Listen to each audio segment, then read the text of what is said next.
Eh bien, il faut imaginer un road movie de science-fiction, c'est-à-dire en fait deux nerds, deux neuneux anglais, fans absolus de science-fiction, qui partent à travers les États-Unis d'Amérique sur la trace de tous les grands films, et notamment dans la zone 51, celle où il y aurait eu des apparitions extraterrestres en 1947. Et ils vont rencontrer beaucoup plus que ce qu'ils espéraient, quoi. Il va y avoir carrément une rencontre du troisième type avec un mystérieux extraterrestre nommé Paul. Et ce Paul est un personnage assez dément parce qu'il est tombé en 1947 et depuis, il est conseiller de Hollywood. C'est un peu à cause de lui qu'on a eu E.T., Rencontre du troisième type, Métal Hurlant, enfin, va savoir, les X-Files, il a eu l'idée de Mulder, enfin voilà.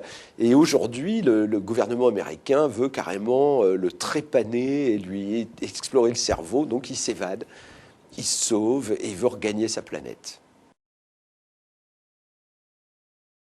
J'ai adoré le film, ça m'a beaucoup fait rire, ça m'a rappelé bien des choses. Et je trouve que c'est un film très moderne parce qu'on rentre d'emblée dans le sujet, quoi. Il n'y a pas de longues explications. Soit vous comprenez, soit vous comprenez pas. Mais si vous aimez le cinéma de science-fiction, il y a des allusions à Alien, à Star Wars. Mais tous les films de science-fiction, tous les thèmes un peu de l'extraterrestre sont revisités dans ce film. Donc pour moi, c'était un petit régal, quoi. C'était un peu, en tant que rédacteur en chef de Métal Hurlant, ayant participé à cette déferlante de la science-fiction, quand même en 77, c'est l'année de Métal Hurlant et l'année de la guerre des étoiles, la première guerre des étoiles. Donc c'est là où vraiment la planète se découvre une fascination pour les aliens, les choses extraterrestres, les planètes, les voyages cosmiques, les robots, les vaisseaux, tout, quoi. Je trouve que c'est vraiment la suite logique de cette époque, quoi. C'est l'étape d'après. Rassurons les exploitants, pour des gens qui n'auraient jamais vu que Bienvenue chez les Ch'tis, on peut rigoler aussi, non mais clairement, bien sûr. Non, je crois que c'est le propre des grands films. Quand un film de science-fiction est bon, tout le monde comprend. Enfin, le succès de E.T. était assez global dans toutes les classes, toutes les classes d'âge, de société, voilà. Et la guerre des étoiles, enfin voilà. Là, c'est peut-être un peu plus spécialisé au début, et puis d'un seul coup, voilà, on est dans un film d'aventure. Il y a des Men in Black qui cavalent derrière notre sympathique petite alien. Et est-ce que ces deux copains écrivains et dessinateurs de science-fiction vont avoir l'imagination de le faire s'évader de notre planète? Et Paul, c'est un ancien, quoi. C'est-à-dire qu'il est là depuis très longtemps. Il connaît bien les humains. On le fait rire. Il fume des pétards. Il écoute des disques de Marvin Gaye. Voilà, c'est un personnage à la cool, Paul. On a vraiment envie de le connaître et de passer une semaine avec lui. Ça, c'est sûr.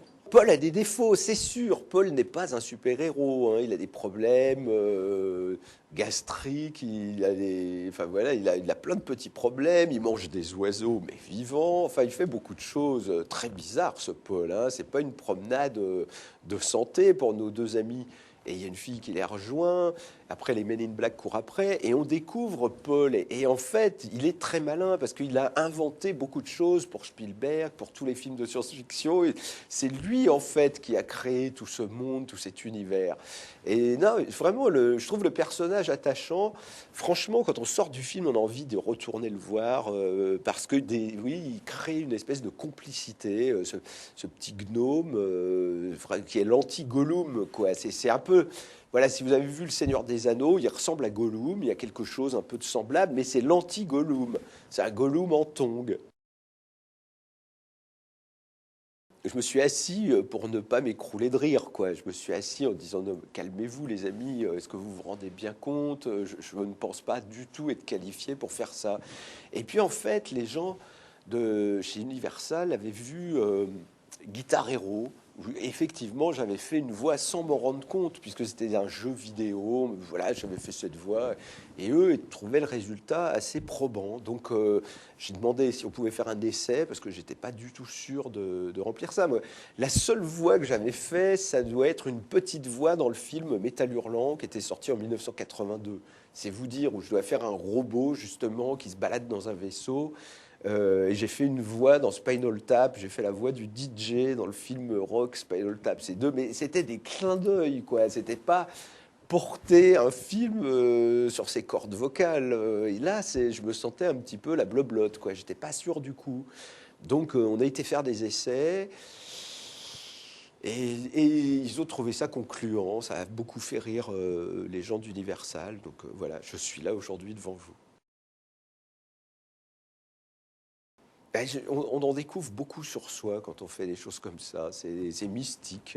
Non, vraiment, je me suis rien dit. On fait le mieux.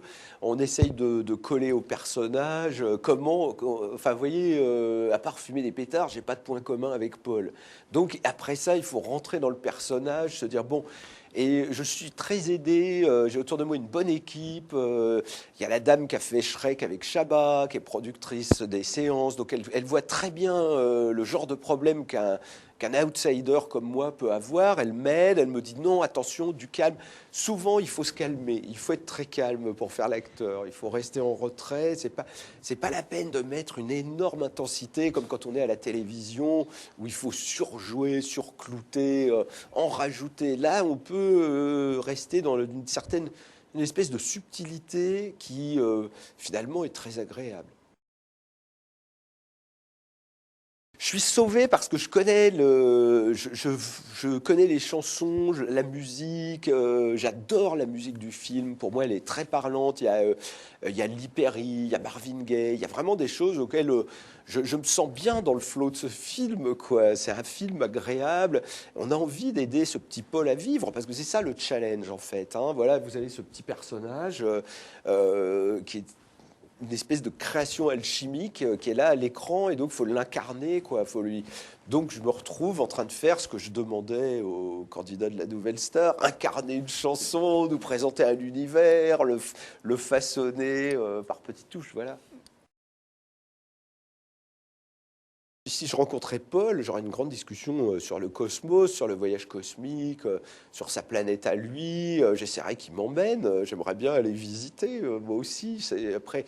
Et puis, non, non, non, il y a plein de questions qui se posent. Est-ce qu'il y a des univers parallèles? Voilà, c'est des choses avec lesquelles j'aimerais bien discuter avec Paul. Si je devais présenter le film à la place de Paul, je dirais, ouais, ok. On a fait un road movie pendant les vacances. Il pourrait que vous ayez envie de le regarder. Ça vous fera du bien.